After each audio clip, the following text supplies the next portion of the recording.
Hello and welcome back to everyone and to another edition of AEW Dynamite Out of 10. It's a big episode of Dynamite today because of course it's the first episode of Dynamite since Revolution. We got all of the fallout from that show, and so we look to now build towards Swerve v Mox, or do we? But we started things off with Kenny Omega, who puts Kesha over and put her eyes to be a great international champion before turning his focus to the Dynasty Eliminator to determine his next challenger. It did always come good here for the cleaner. He did not add new to anything, but it was still hyping up the tournament. It's already confirmed, and as clearly announced, he's moving beyond Don Callistomi. It's hard to predict where Omega will go next, but yeah, the promo didn't last long and allowed Omega just enough time to celebrate with the fans. So yeah, on the whole, I thought it worked pretty well. Next up was the Ops versus a bunch of local competitors, and yeah, Samoa Joe and her company done a competition before Shibata dealed the win with PK to Pacifico, one of the competitors. The Ops continue to dominate lesser known teams, but the time has passed for this style of contest. It would be nice to see them move up against the trio in the trios division. The ultimate goal should be a trios championship match against the Death Riders, and then begin fighting with teams such as the Undisputed Kingdom and Shane Taylor promotions. So yeah, I'll give it a 6 out of 10. We then got our Hologram and Hobbs versus Brian Cage and Jalisco. Cage was rolling in this match until Hobbs set up his own chest and springboard for Hologram to take out Cage outside. Hobbs then laid out Jalisco as spine buster for the win. This is an oddball idea for a tag team match that worked due to talent involved. Everyone bar Hobbs has another tag partner they could have worked with, but matches like this are nice novelties and unlikely to be repeated. They allow for different styles to shine through. Cage looked to great at every stage of this one. It also gave Hobbs another big win, continue a rising streak in AEW. It feels like he cannot lose, and that will likely lead to a championship soon. Hologram's fun to watch continuously, and he's been feuding with LFI for a while, so yes, that time for him to see something else. So yeah, I thought lots of positive developments there, 6 out of 10.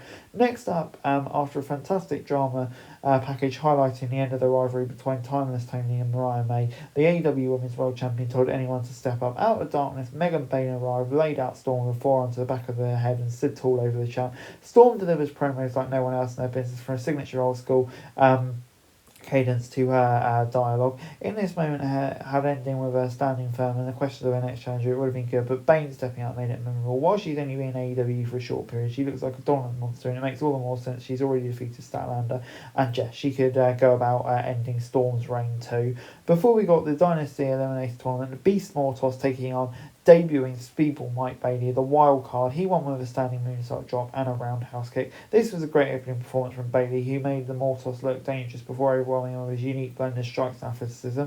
Mortos played his part really well too, as he always does, and eventually AEW needs to give him a serious run.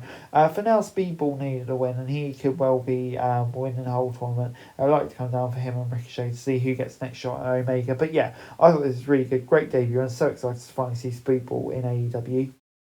Next up, MVP interrupted MJF after he made excuses for his loss to Hangman. Hurt Syndicate's manager offered the Salt of the Earth a business card. MJF declined at first, but MVP reminded him that he was a world champion. The Salt of the Earth took the card and pocketed it. While it's difficult to say more at the moment where this is going, pairing two of the best talkers in AEW is going to create electric TV. The two immediately solved their connection, showing each other respect, but they also have different goals in this moment. MJF still wants another go at Page, and perhaps he still will, but it looks like MVP wants to get the Salt of the Earth back to the world title. So this is an intriguing opportunity that could take MJF back, or it could set up a rivalry with the Hurt Syndicate, which also would be a very interesting one.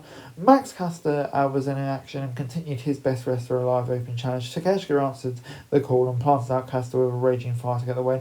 Caster's opening challenges always give someone to look dominant, and this time it was Takeshita. He needed to look like a destroyer, especially since he's not in a Dynasty Eliminator. Assumedly, him versus Omega's not over yet, but it'll be delayed. In the meantime, he looked good here as well. But yeah, just same old with this storyline. I wonder where it's going to lead. That's a big question. 6 out of 10.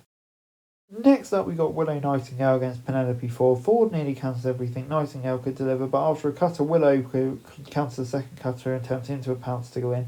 Ford then attacked Willow with a steel chair after the match, with Chris Statlander trying to make the save. Megan Bain laid out Willow and Stat. This was a good contest between vets, and while Ford and Willow were grappling, the sequences were snappy, and the heel got enough heat to come off as a believable threat despite her record. The post-match brawl was not as clean, but the transition to Statlander then Bain worked well. In particular, this was a big night for Bain. Despite not wrestling single match, he laid away Storm, Willow and Statlander and looked really good. So he gets a 6 out of 10 from me.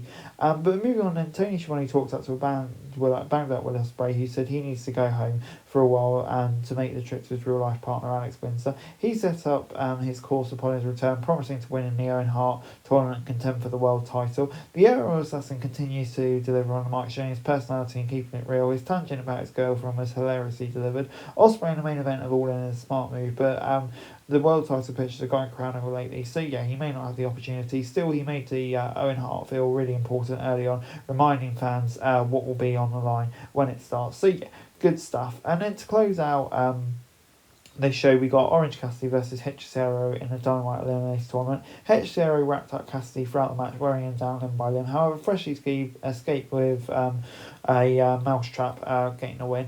After the match, Speedball came out to show respect to Cassidy. It was easily the best match of the night, showcasing what makes these two so great. Hechicero's cerebral style wore out Freshly Squeeze almost to his breaking point. It felt like he truly met his match down the stretch, and it's a shame it didn't lead to the Mad Alchemist pulling out the upset win. While Cassidy's one of AEW's best stars, he's already got his shot at the International Championship recently. Hechicero has been one of the standouts, and yeah, really could have had the results. Even if it's predictable, it's going to be really good, and I think AEW thrives on this sort of match. So yeah, I'm going to give it a 7 out of 10. And overall, Dynamite this week gets a 6 out of 10. It was a talky show from start to finish. Mostly the promos worked for the right stars relied upon. However, it's notable this is a step down from the road to Revolution. Maybe, yeah, just kind of a reset of characters which you need to have very so often.